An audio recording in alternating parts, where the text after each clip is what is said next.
10 de la mañana con 2 minutos, 14 grados la temperatura. ¿Qué estaba hablando el Curi? De si iba a ir al partido o no de Uruguay. Yo le pregunté si iba a ir al partido. Vamos en esa negociación. En esa negociación. Sí. Y eso puede ser el puntapié, el disparador para decir, por ejemplo, ¿tenemos que ir a ver Uruguay o no tenemos que ir a ver Uruguay? Sí, abrimos un debate. ¿Qué tipo de comunicación tenemos en nuestro hogar, en nuestros lugares de trabajo, en el aula? ¿Cuál es esa comunicación eficiente que se debe tener? Sobre todo, y pienso en los más chicos, pero sirve para todos los vínculos que mantenemos. Bienvenido, Álvaro Curi. A ver, estaba pensando en la cantidad de preguntas que me estás haciendo. La idea de hablar de esto tiene que ver con la conferencia de prensa de nuestro Nobel seleccionador. Ah, todo tiene que ver con todo, entonces. ¿Viste? Empezamos con el fútbol, volvimos al fútbol. En donde parecía que Bielsa quería hablar de determinadas cosas y los periodistas querían hablar de determinadas otras cosas. Entonces Bielsa hablaba de lo que quería él y los periodistas hablaban de lo que lo querían llevar a donde querían ellos. Y el diálogo parecía no producirse, pero esto puede pasar de repente en un programa periodístico donde un panelista dice, yo qué sé, Peñarol jugó mal por tal cosa, y el otro dice, yo qué sé, el pasto no estaba bien cortado, la cancha estaba húmeda. Lo que yo digo, en estos casos, también uno suele verlo en la actividad parlamentaria, muchas veces en el discurso político, donde lo que yo digo no tiene prácticamente relación con lo que dice el otro. Es más, lo que dice el otro parece ni siquiera ser escuchado. Entonces parecen ser como dos monólogos, ahí están justamente dos personas, nótese que están con los ojos tapados, vendados, es como que para enfatizar en que no estoy registrando al otro, y hay un yo muy enfatizado en cada uno de los globitos. Lo que yo digo es justamente lo importante. Y lo que dice el otro prácticamente no parece ni siquiera ser tomado en cuenta por los interlocutores.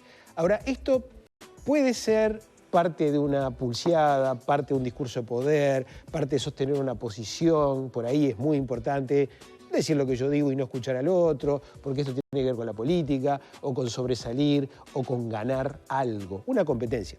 Pero lamentablemente muchas veces vemos este mismo tipo de discurso en el consultorio, en las parejas, en las familias, con los hijos. Ahí está. ¿Qué hay atrás de eso? ¿Cuál es nuestra necesidad? Hace poco estuve en una charla de varios amigos, mis amigos muy queridos, y en un momento advertí que en realidad todos estábamos como contando, con necesidad de contar lo que habíamos vivido con referencia a un tema central, pero y en realidad lo que importaba era esperar tu turno para contar lo que a vos te había pasado.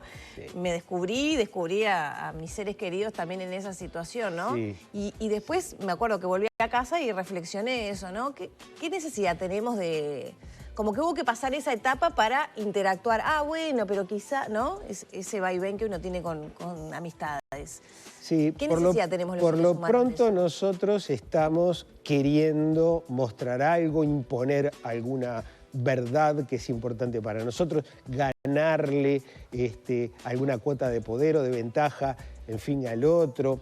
El problema sea con las desgracias, por ejemplo, porque a mí me pasó algo peor. Sí. Competencia. Pero el otro día, charlando con mi amigo Alejandro Camino en la radio, hablábamos que una cosa es darse la mano, lo que estamos haciendo con la mano es una cosa, y otra cosa es agarrar la mano del otro y hacer una pulseada. No es lo mismo.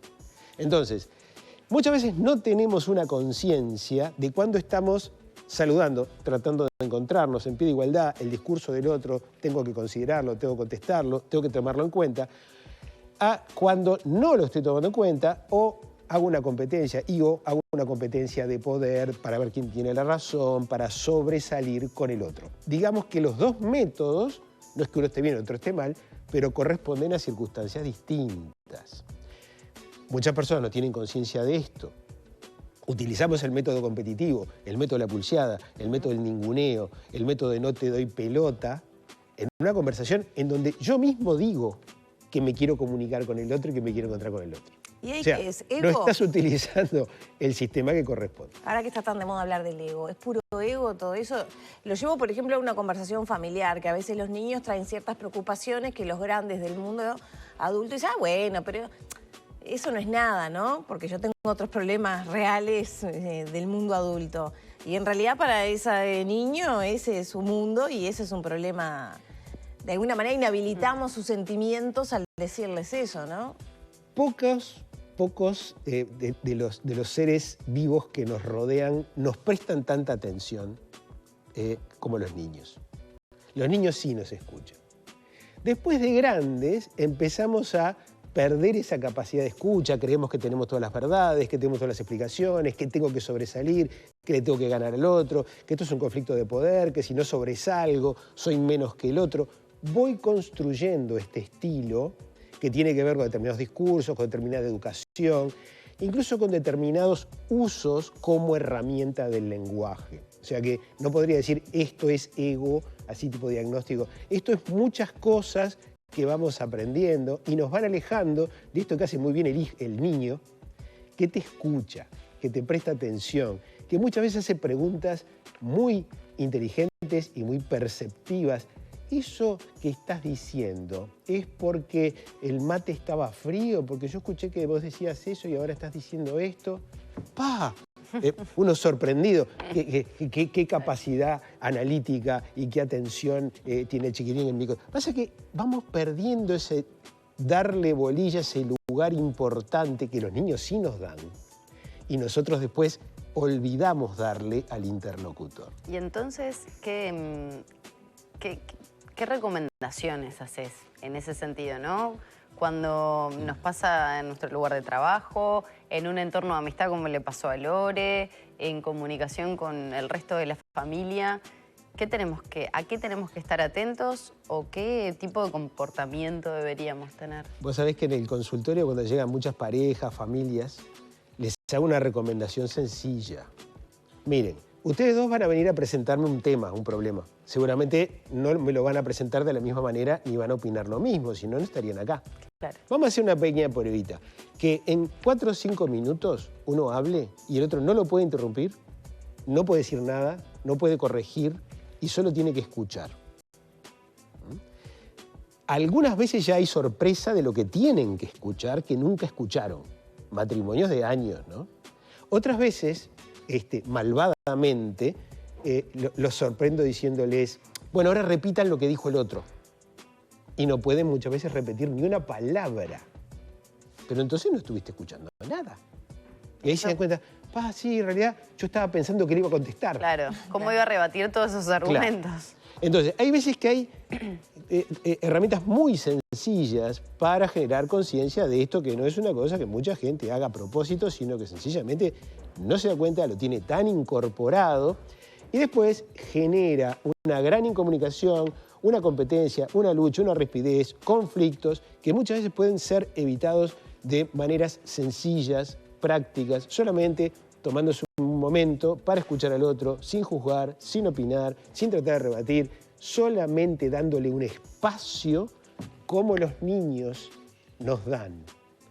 Siempre. Ahora, qué problema que tenga que llegar hasta el consultorio de eso y no pueda ocurrir entre 4 paredes en una casa. Es una herramienta de conflictos que son bastante más importantes que llegan al consultorio, pero a veces... Bueno, pero a veces si vos decís que se da esa situación que capaz que durante años no se pudieron decir eso ni escucharse, qué tremendo que tendría que llegar a un consultorio para que ocurra. Bueno, pues hay que bancar, ¿no? Lo que hay para Lo que pasa es que hay derivaciones, hay derivaciones importantes de no haberse escuchado.